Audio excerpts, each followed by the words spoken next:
Hi everyone, welcome to JR Talks YouTube channel. I am your friend Rahul Jaiswal. तो दोस्तों again आपका स्वागत है इस बेहतरीन चैनल में। आज का जो टॉपिक है हमारा वो है 5 common mistakes that should be avoided in your examination. जी हाँ दोस्तों, हम सभी लोग एग्जाम्स तो लिखते हैं, आप सभी ने भी बहुत सारे एग्जाम्स लिखे हैं, मैंने भी अपने लाइफ में कई सारे एग्जाम्स लिखे हैं, एकेडमिक्स के भी लिखे हैं, कुछ कॉम्पिटेटिव एग्जाम्स भी लिखे हैं। लेकिन हम बात मोस्टली क्या करेंगे, एकेडमिक्स की बात करेंगे, क्योंकि हमारे जितने भी मोस्टली जो व्यूअर्स है वो एक स्टूडेंट है, या तो वो लगभग एज ग्रुप की बात करूं या फिर स्टैंडर्ड वाइज अगर मैं बात करूं तो लगभग 5th स्टैंडर्ड से लेकर 12th स्टैंडर्ड तक के मोस्टली स्टूडेंट्स हमारे चैनल पे देखते हैं। That's why I am making this video in the favour of students जो लगभग 6th 5th से लेकर 12th स्टैंडर्ड तक के होंगे। तो देखो दोस्तों, आप सभी लोग एग्जाम्स तो लिखते हैं। अब एग्जाम्स में क्या होता है कि हम क्वेश्चन पेपर हमें दिया जाता है और क्वेश्चन पेपर को हम देखते हैं और उससे आंसर्स लिखते हैं। लेकिन कुछ ऐसे मिस्टेक्स होते हैं जो जनरली हमें ध्यान में नहीं होता है और वो मिस्टेक्स हम रिपीट करते हैं, जिसकी वजह से हमारे मार्क्स कट हो जाते हैं या फिर हमारा पेपर बहुत खराब चला जाता है। तो सबसे इंपॉर्टेंटली ये चीज जो मैं बताने जा रहा हूं, ये 5 मिस्टेक्स, ऐसा देखा जाए तो ये 5 के अलावा और भी कई सारे मिस्टेक्स हैं, तो वो कभी और हम किसी और वीडियो में बात करेंगे। लेकिन आज का वीडियो आप लोग के लिए बहुत इफेक्टिव और मजेदार होगा, वीडियो को बस एंड तक देख लेना। नंबर 1 क्या है, नॉट रीडिंग क्वेश्चंस प्रॉपरली। ये सबसे पहला मिस्टेक है जो हर बच्चा करता है। कि क्या होता है कि समझ लो कि हमें एक क्वेश्चन दिया है, ठीक है, तो एक क्वेश्चन हमें दिया हुआ है और वो क्वेश्चन को हम रीड करते हैं, तो हम क्या होता है, कभी कभी कुछ वर्डिंग्स जो होता है वो हम देख के ना और फटाफट से एक्साइटेड हो जाते हैं कि यार ये क्वेश्चन का तो आंसर मुझे आता है, और वो आंसर लिखने लग जाते हैं। और जब हम आंसर लिख लेते हैं तो हमें रियलाइज होता है कि यार क्वेश्चन को थोड़ा और ध्यान से अगर मैं पढ़ा होता तो वो ये क्वेश्चन है ही नहीं जिसका मैंने आंसर लिखा है। और ये मिस्टेक अक्सर मैंने देखा है बच्चों का, जब मैं पढ़ा रहा होता था, जब मैं कॉलेजेस में पढ़ा रहा था, जब मैं ऑफलाइन ट्यूटोरियल्स में पढ़ा रहा था, क्लासेस में पढ़ा रहा था, तब मैंने देखा कि ये बच्चे कॉमनली ऐसा मिस्टेक करते हैं कि क्वेश्चन कुछ और पूछा होता है लेकिन उससे मिलता जुलता कुछ क्वेश्चन का आंसर आपने लिखा होता है। तो ये गलत चीज है। तो सबसे पहले कभी भी कोई क्वेश्चन आए उसको क्वेश्चन को प्रॉपर तरीके से पढ़ो, गलती मत करना। आपको पूछा है कि न्यूटन का फर्स्ट लॉ ऑफ इक्वेशन है, फर्स्ट लॉ ऑफ मोशन पूछा हुआ है, तो आप थर्ड लॉ लिख के आए, आपने वो फर्स्ट देखा ही नहीं ठीक से, ठीक है। तो ये सब चीजें आपको बिल्कुल ध्यान में रखनी है कि if you are reading the questions properly then you will be able to write the answer properly.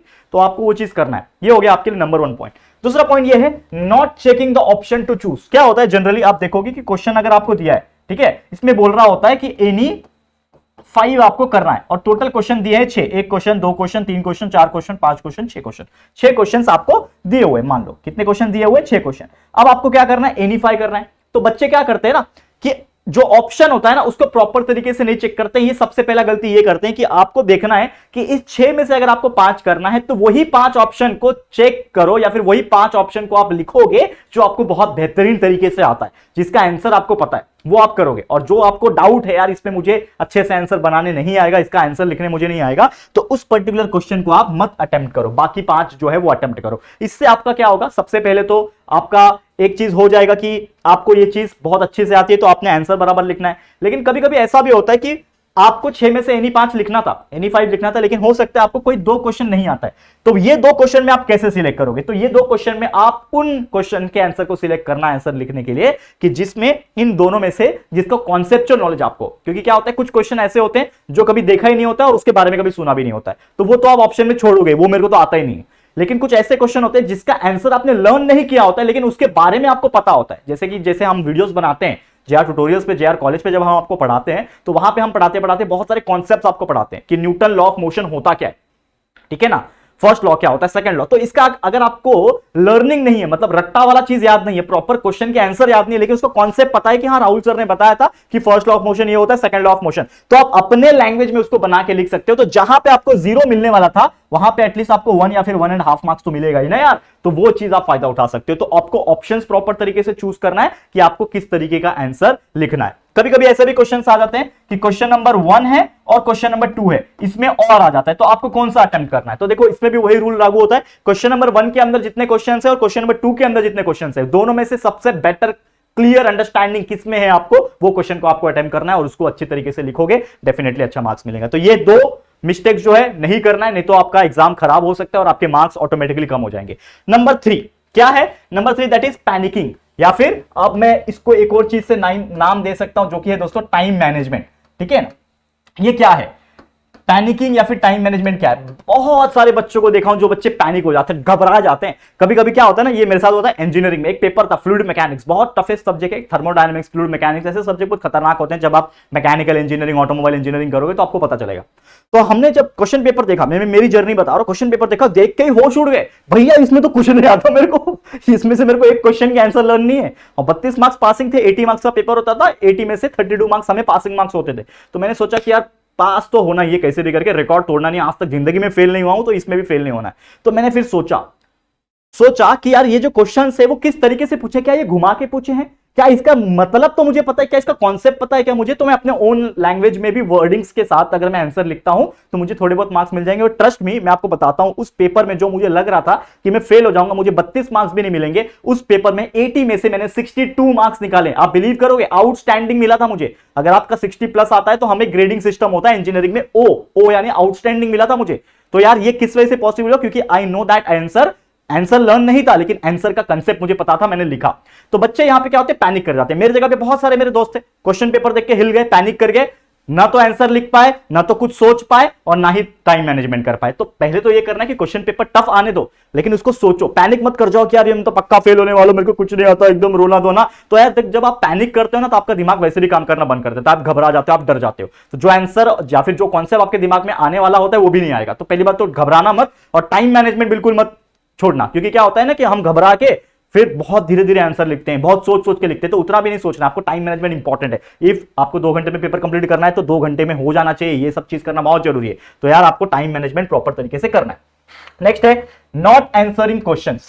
इसका मतलब क्या है नॉट आंसरिंग क्वेश्चन का? अब क्या होता है ना, कभी कभी मैं आपको बता दूं कि समझ लो एक क्वेश्चन आपको पूछा है, सॉल्व एनी 3, आपको बोल रहा है कि आपको एनी 3 सॉल्व करना है। इसमें आपको 3 क्वेश्चन दिए हुए, इसमें से आपको सिर्फ और सिर्फ एक ही आता है, ठीक है ना, सिर्फ और सिर्फ एक ही क्वेश्चन के आंसर आता है। तो आपने वो क्वेश्चन के आंसर को लिख दिया, लेकिन अब आपको 2 में से कोई एक तो लिखना था ना, 2 में से कोई एक तो लिखना था। तो बच्चे क्या करते हैं, ये दोनों ही नहीं लिखते, क्योंकि उनको एक ही आता था। तो आपने समझ ला, एनी 3 करना है ना, मतलब 4 करना था, 4 करना था, तो आपको सिर्फ इसमें से एक ही आता था। तो आप एक तो ऑप्शन में हटा सकते हो, क्योंकि इसमें 4 में से 3 ही करना है, तो आपको 3 अटेम्प्ट करना है, वो तो पता है। लेकिन बच्चे क्या करते हैं, मुझे एक ही आता है ना, बाकी छोड़ के आ जाते हैं और एग्जाम में लिखते नहीं है। तो आंसर, क्वेश्चन के आंसर अगर आप नहीं लिखोगे तो मार्क्स तो 0 ही मिलने वाला है। लेकिन अगर कुछ ना कुछ उसमें लिख के आओगे, जो भी आपने क्लासरूम में पढ़ा था, जो भी हमारे वीडियोस देख के पढ़ा था, या फिर कुछ ना कुछ स्टडी किया था, अगर लिख के आओगे तो हो सकता है जो जहां पे 0 मार्क्स आपको मिलने वाला था, वहां पे आधा मार्क्स तो मिल जाए, यहां पे 1 मार्क्स तो मिल जाए।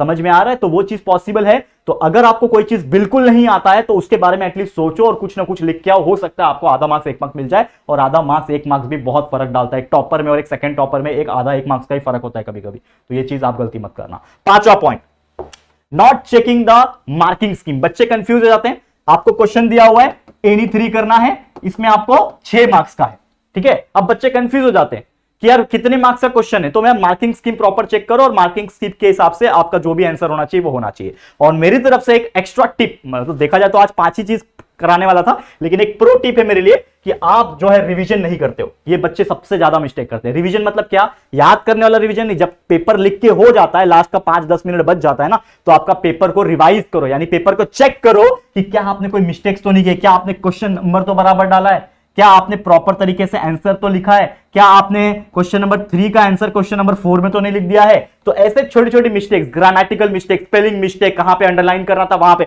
ये सब छोटी मोटी मिस्टेक्स आपको ये 5 से 10 मिनट में चेक करना है। और अगर आप चेक करते हो तो हो सकता है कुछ अगर गलती छोटी मोटी हुई होगी, आप उसको करेक्ट करके लिख सकते हो, जिसके आपके मार्क्स ऑटोमेटिकली बढ़ने के चांसेस बढ़ जाएंगे। समझ में आ रहा है? तो यही था टोटल 5 मेरी तरफ से टिप्स, जो कि आपके मिस्टेक्स को कम करेंगे आपके एग्जामिनेशन में। जरूर से इसको फॉलो कीजिएगा और जरूर से आपको इससे हेल्प मिलेगी, ताकि और अच्छा आप मार्क्स अपने एग्जाम में निकाल सको। ठीक है, क्लियर है? तो उम्मीद करता हूं ये आपको वीडियो पसंद आया होगा। अगर ये वीडियो आपको अच्छा लगा है, पसंद आया, तो प्लीज इस वीडियो को लाइक कर देना, शेयर करना। ऐसे कई सारे वीडियोस हमने ऑलरेडी JR टॉक्स चैनल पे बना के रखे हैं, आप उसको भी देख सकते हो। और भी आपको किस प्रकार के वीडियोस चाहिए आप मुझे कमेंट करके बता सकते हो, हम पूरी कोशिश करेंगे आप लोग के लिए वीडियोस बनाने के लिए। तो वीडियो पसंद आया लाइक करें, शेयर करें, और पहली बार चैनल पे आए तो फटाफट से हमारे चैनल को सब्सक्राइब करके बेल आइकन को भी प्रेस कर देना, ताकि आप लोग को वीडियोस की नोटिफिकेशन मिलती रहेगी। ठीक है फ्रेंड्स, तो जल्दी मिलेंगे हमारे एक और न्यू वीडियो में, तब तक के लिए thank you and good bye.